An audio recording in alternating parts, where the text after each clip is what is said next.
Assalamualaikum warahmatullahi wabarakatuh.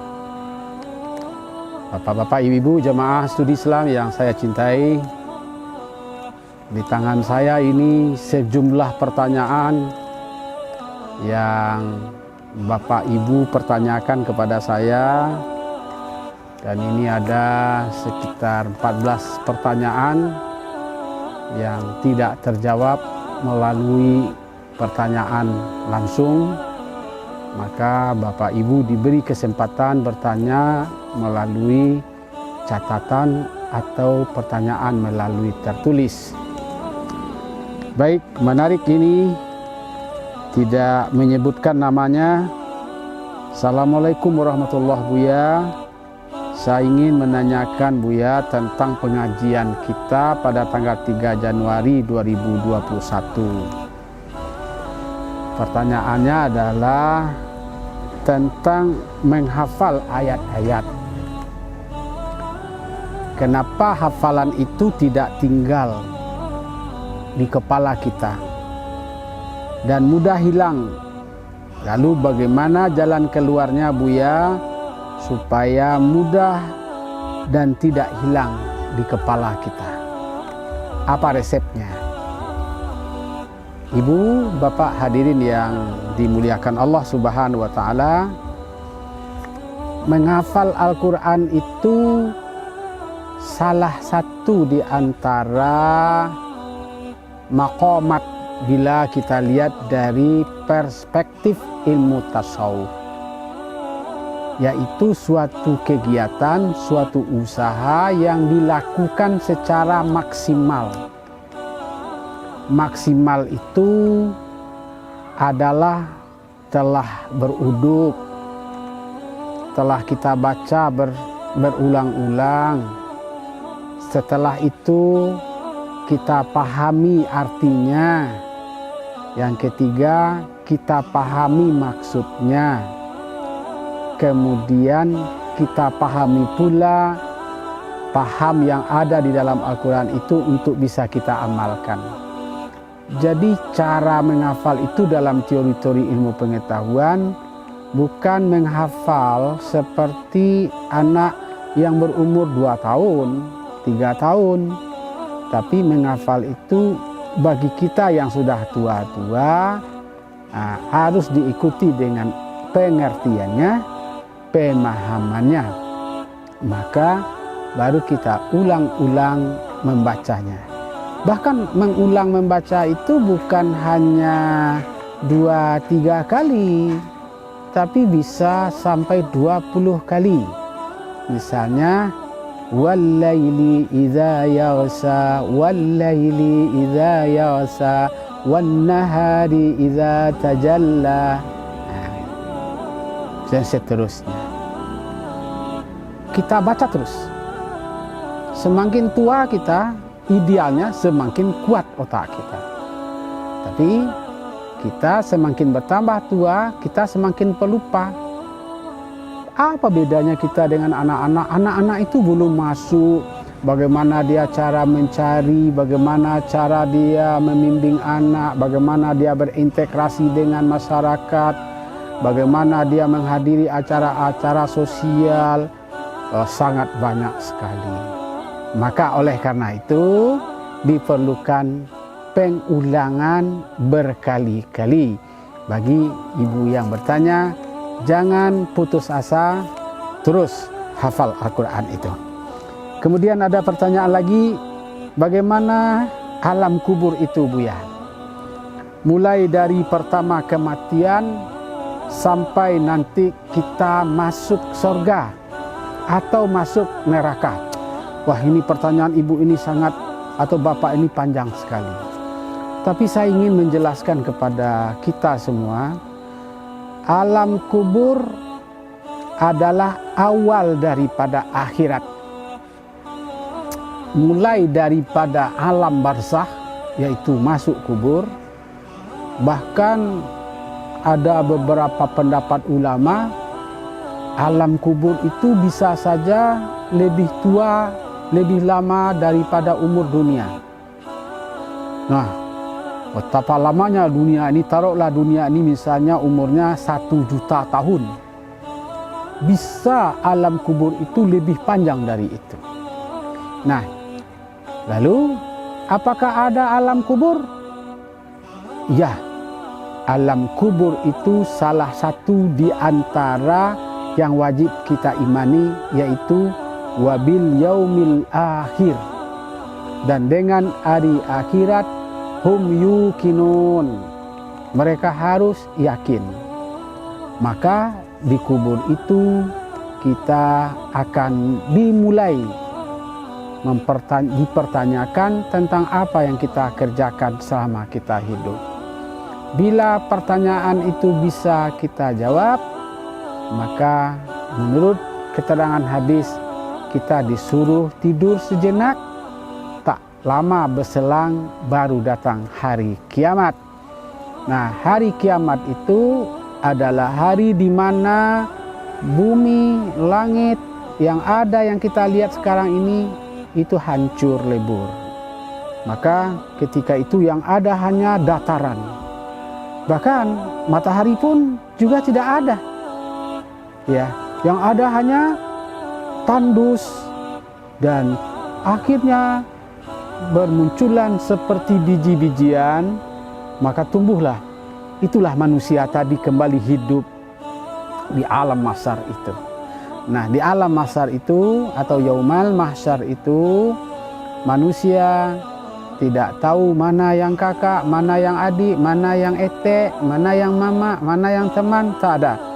Orang terlibat urusannya masing-masing. Dan satu urusan dengan urusan lain saling tidak ada kepedulian mereka. Karena mereka mempedulikan diri mereka sendiri. Nah, berselang kiamat baru mereka berkumpul menuju hari-hari yang disebut dengan hari Yaumal Mahsyar. Hari yang dikumpulkan di suatu padang yang itu lamanya bisa sama pula lamanya dengan umur dunia. Sama pula lamanya dengan umur di dalam kubur. Wah, Allahu a'lam bishawab. Tapi keterangan para muhaddisin, alam kiamat itu panjang sekali. Selesai kita di Mahsyar, di Yaumal Mahsyar, mengapa kita lagi menuju Yaumal Hisab? Yaumal Hisab itu adalah hari untuk memperhitungkan terhadap apa yang pernah kita buat, apa yang pernah kita lakukan. Jika perbuatan kita baik, maka kita melanjutkan perjalanan kita ke Yaumas Sirat, yaitu hari kita melewati jembatan-jembatan. Nah, jika kita tidak lulus di Yaumal Hisab, maka kita tidak melewati jembatan. Ada yang langsung ke neraka, ada yang belum memasuki neraka tapi diproses, dan itu tempatnya dibedakan dengan orang-orang yang masuk ke dalam surga. Baru kita masuk Yaumal Sirat, hari di mana kita menempuh jalan yang cukup panjang. Bagi orang yang berkorban, bagi orang yang banyak bersedekah, dalam informasi hadis itu dia melewatinya lebih cepat lagi. Ada beberapa persyaratan untuk bisa melewati itu lebih cepat lagi. Baru mereka menemui Yaumal Mizan, mereka ditimbang. Setelah ditimbang, jika anak timbangannya itu berat ke neraka, maka dia masuk neraka. Maka timbangan kebaikannya banyak, lebih ringan keburukannya, dan lebih banyak kebaikannya, maka dia masuk surga. Nah, mereka melewati surga. Nah, ada surga Darussalam, ada surga Firdaus, ada surga Jannatul Naim, ada surga Jannatul A'la, ada surga Jannatul Ula, dan tentu ada Jannatul Ma'wa. Dan terserah di mana tempatnya yang layak sesuai dengan ibadahnya. Itu yang ingin saya jelaskan. Nah, ini ada pertanyaan dari Bapak Ali Harun. Pertanyaannya begini, Buya, bagaimana tentang uang di bank? Wah. Uang tersebut termasuk bunga bank, sedangkan uang tersebut kita belikan beras, kita belikan untuk makan. Apakah bunga bank itu riba? Nah, iya. Kita telah memasukkan ke dalam tubuh kita bahagian tak terpisah dari makanan yang haram. Kata Nabi, akan tumbuh di tubuh kita, di dalam diri kita adalah yang haram. Ibu, Bapak, Pak Ali khususnya, bagaimana solusinya? Nah, jika ada pertanyaan yang terkait juga dengan ini, jika bank kita menempatkan uang di bank itu adalah dalam rangka menjaga uang itu tidak hilang, tidak dicuri, atau tidak dirampok orang lain, dan dia tidak memikirkan apakah berbunga atau tidak berbunga, tapi dia dalam rangka penyelamatan, itu para ulama lebih memilih berpendapat bahwa itu boleh. Tapi jika kita niatkan kita mendapatkan dari penempatan uang di bank itu dengan adanya bunga, maka di situ persoalannya. Di situ persoalannya karena niat kita sudah tidak benar lagi. Nah, itu barangkali Pak Ali, maka ke depan upayakan tidak menggunakan hal-hal yang seperti riba itu. Lalu ada pertanyaan, Buya, ingin bertanya, apa yang harus kita lakukan setelah kita melanggar sumpah atau janji? Wah, umpamanya kita bersumpah tidak akan menggunjingkan orang lagi. Kita bersumpah tidak akan membuat fitnah. Lalu kita membuat fitnah. 2 kali kena kita. Pertama adalah melanggar sumpah. Yang kedua, melakukan fitnah itu lagi. Biasanya dalam teori ini kita akan mendapat 2 dosa. Dosa sumpah, dosa melakukan pekerjaan salah tadi. Bagaimana idealnya yang bagus dalam Islam? Bagusnya orang yang telah bersumpah, dia harus membayar kafarat sumpah. Apa itu? Ada yang puasa, ada dengan memberi makan orang miskin, ada dengan memerdekakan budak. Nah, ibu-ibu, bapak-bapak yang saya hormati, itu pertanyaan-pertanyaan. Nah, selanjutnya saya ingin menanyakan tentang doa kunut. Selama ini saya ikut-ikutan saja tentang kunut itu.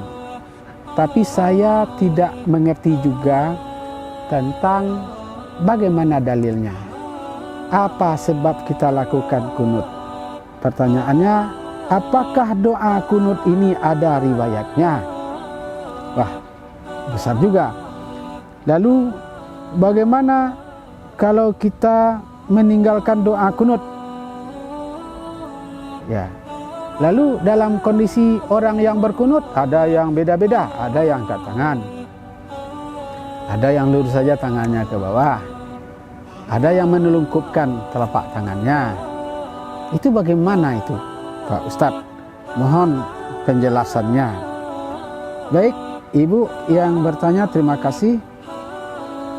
Sebetulnya oleh mazhab Syafi'i, kunut itu adalah sunat, dilakukan oleh umat Islam, terutama sekali dalam sholat subuh.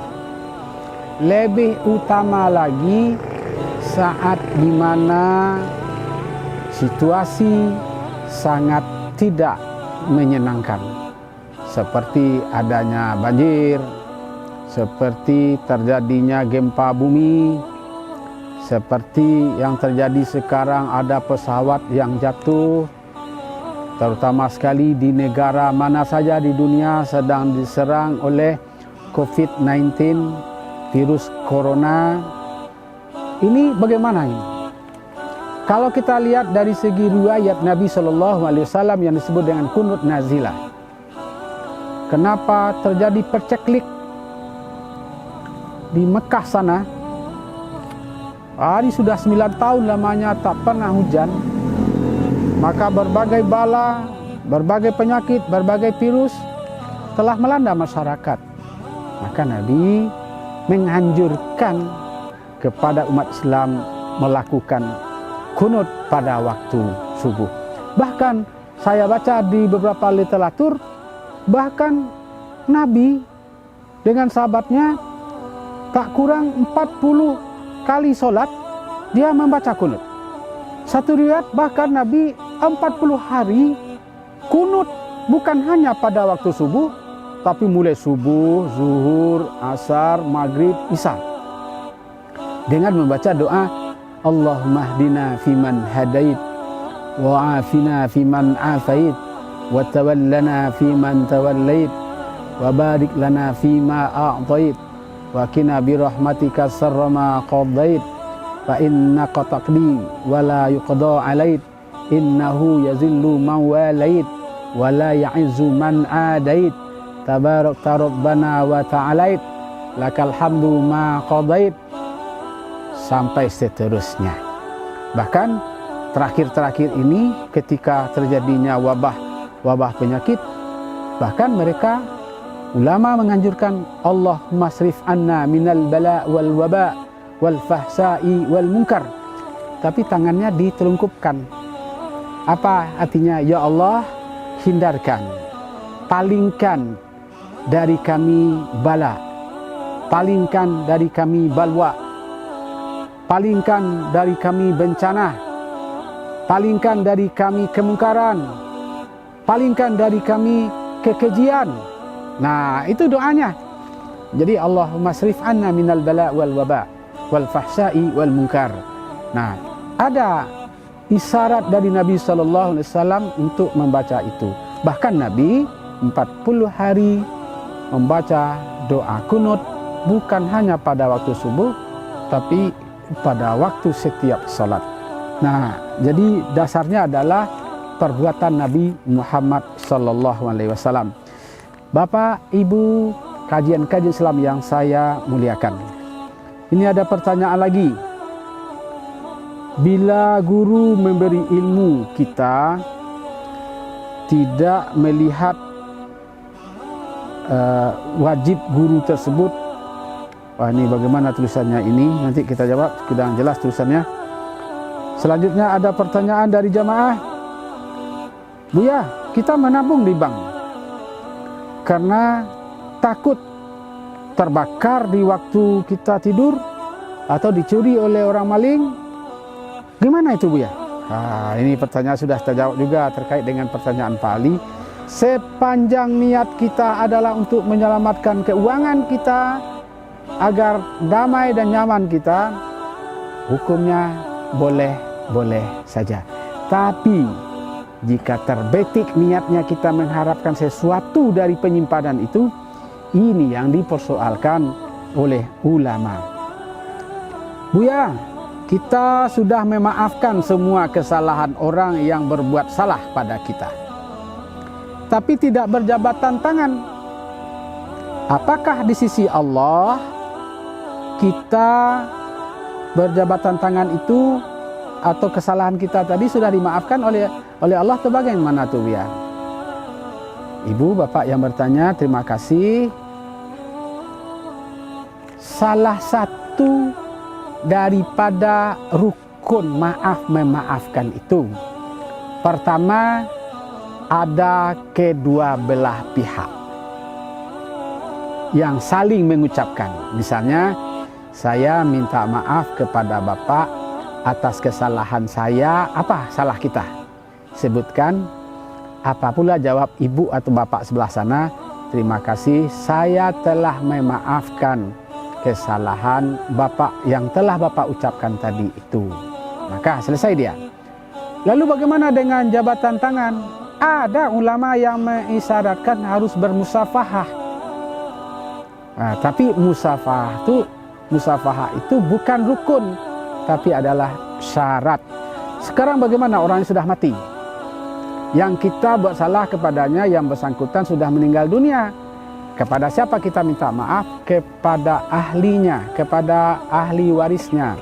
Kita datangi mereka, kita kunjungi mereka, supaya kita minta maaf atas kesalahan kita. Termasuk kalau kita berhutang kepadanya, maka boleh kita membayar hutang melalui anaknya, melalui keluarganya.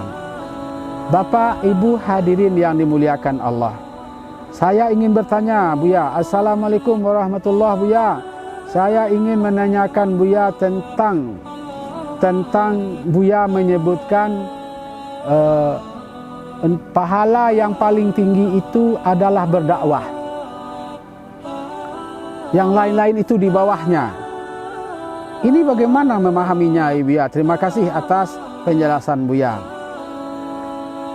Allah menyebut khaira ummatin ukhrijat linnas ta'muruna bil ma'ruf wa tanhauna 'anil munkar wa tu'minuna billah.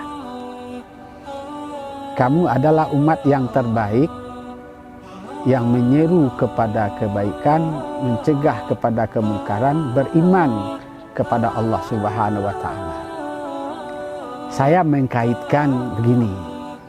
Pada ayat di bawahnya pada surat Ali Imran itu ayat 11-12 itu, ayat 10, 11, 12 itu, yu'minuna billah wal yaumil akhir, ya'muruna bil ma'ruf wa yanhauna 'anil munkar wa yusari'una fil khairat wa ulaika minas sholihin. Beriman dengan Allah dan hari akhirat, menyuruh kepada kebaikan, bersegera melakukan kebaikan, lalu merekalah orang-orang yang soleh. Kita baca ayat Al-Quran, orang yang masuk surga itu innalladzina amanu wa amilus solihah, orang yang beriman dan orang yang berbuat baik. Nah, berdakwah salah satu di antara kebaikan yang paling tinggi. Kenapa? Wal takum minkum ummatu yad'una ilal khair wa ya'muruna bil ma'ruf wa yanhauna 'anil munkar wa ulaika humul muflihun. Adalah kamu umat yang bertugas mengajak orang kepada kebaikan, menyuruh yang ma'ruf, melarang perbuatan mungkar. Merekalah orang-orang yang menang. Maka saya berpendapat dengan berdakwah termasuk nilai yang paling tinggi dari amal ibadah kita. Kenapa? Karena mengajak orang kepada kebaikan dipastikan secara psikologis orang yang mengajak itu pastilah dia lebih dahulu melakukannya. Pastilah dia lebih dahulu mengetahui bahwa ini baik, maka dia berbuat baik. Karena ini adalah mungkar, maka dia meninggalkan kemungkaran itu. Oleh karena itu saya yakini dalam ilmu saya bahwa orang yang berdakwah itu jauh lebih baik daripada orang taat tapi tidak berdakwah. Tentu saya ingin mengatakan berdakwah lalu diikuti itu jauh lebih baik lagi daripada yang lain-lain. Kenapa? Karena mengajak orang baik tidak mengurangi kebaikan yang ada pada kita. Justru malah menambah kebaikan yang disampaikan orang itu tanpa mengurangi kebaikan yang dia punyai. Untuk itu kepada kaum muslimin di mana saja berada, mari kita berdakwah. Mari kita menyampaikan Islam kepada siapa saja. Kenapa? Karena inilah kewajiban kita kepada Allah Subhanahu wa taala. Saya rasa ini dari banyak pertanyaan yang bisa saya tangkap. Mudah-mudahan pertanyaan ini berkenan Ibu lihat di media kita. Semoga jawaban ini tidak mengurang arti ketika Ibu tidak bertanya jawab secara face to face dengan saya sebagai pembimbing kajian ini. Semoga bermakna dan bermanfaat kepada kita semua. Fa'tabiru ya ulil albab. Wassalamualaikum warahmatullahi wabarakatuh.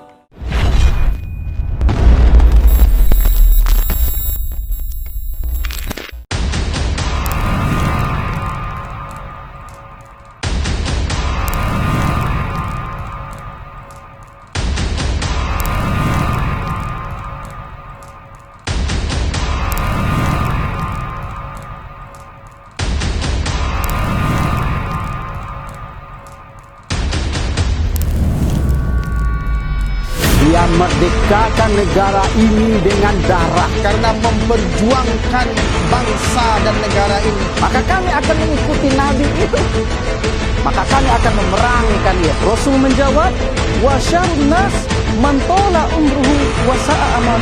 Ya, ini programnya Mari Mengaji. Hijrah orang hijrah ya. Apakah bunga bank itu riba? Kehadiran FKUB ini Di tarbiyah ahli sunnah wal jamaah.